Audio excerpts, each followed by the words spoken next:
Egyptian walking onions are also called tree onions, Egyptian tree onions, top onions, winter onions, or perennial onions. This is the onion to plant if you always want onions, and since I mostly use it in my daily cooking, it is one of the reasons why I decided to grow a lot of it in our garden.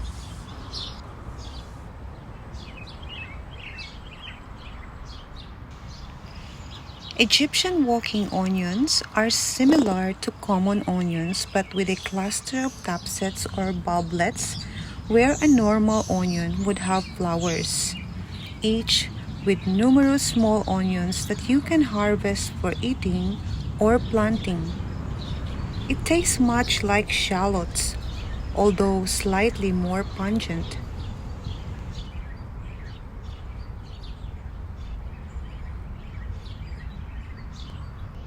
Egyptian walking onions are perennial, and they will walk across your garden. Leave a few plants in your garden every year if you want the plants to keep walking for decades to come, but pull any that walk where they aren't welcome.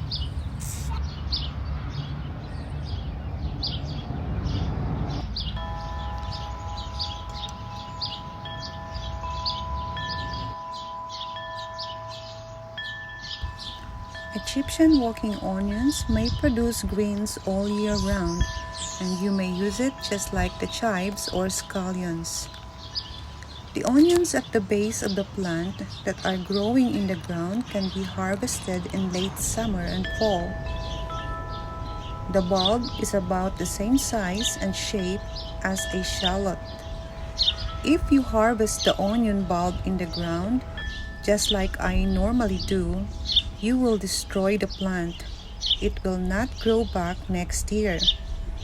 But for me, I don't mind because I got plenty of it in the garden, as you can see. If you want to eat the onion bulbs in the ground, make sure to replace them by planting tapsets. The best time to do this is in early autumn, and you should cover them with about an inch of soil. Break them up into individual onions, or you can plant the entire tapset as one in the ground. Aftercare of the Egyptian walking onions is easy. A homemade compost high in nitrogen, or even the coffee grounds alone, will keep their green leaves growing strong.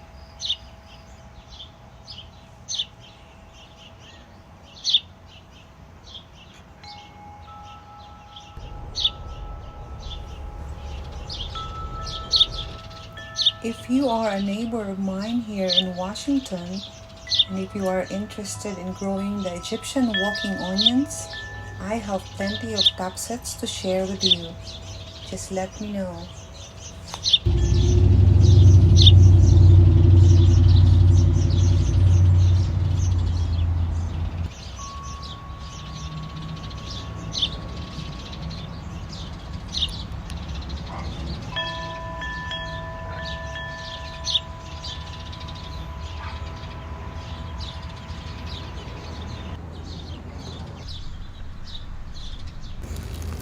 In the ground, the Egyptian walking onion plant produces a small shallot-like onion, which can be harvested.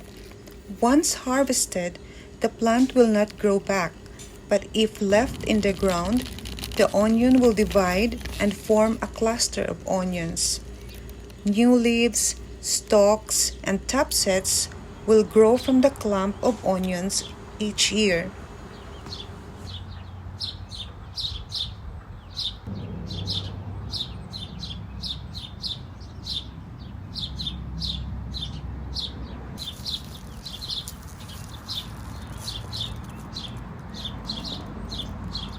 So itong mga nabunot ko po ngayon ang siyang gagamitin ko sa aking lutuin.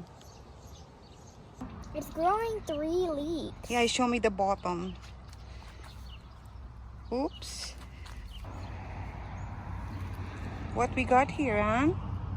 Onion Egyptian walking stuff.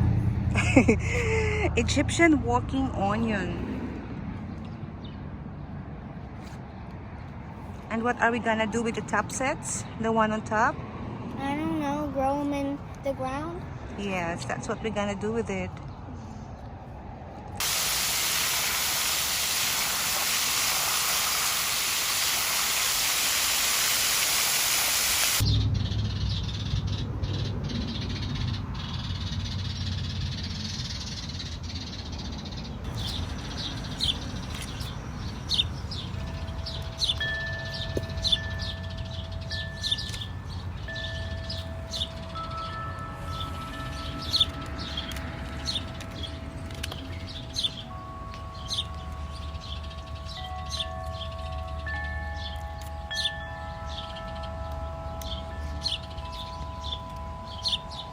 It's hard to see.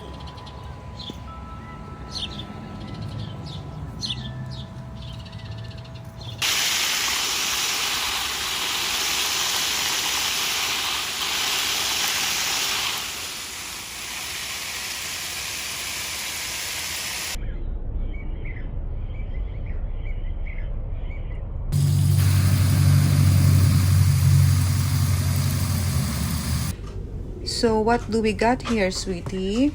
These onion topsets are complete plants in themselves and can be planted directly in the ground. That's right. The Egyptian onion bulblets can be eaten raw or cooked, pickled, or sliced into salads. The smaller onion blades on the plant can be used like chives. This is a must-have for any garden. It is ornamental, edible, and perennial.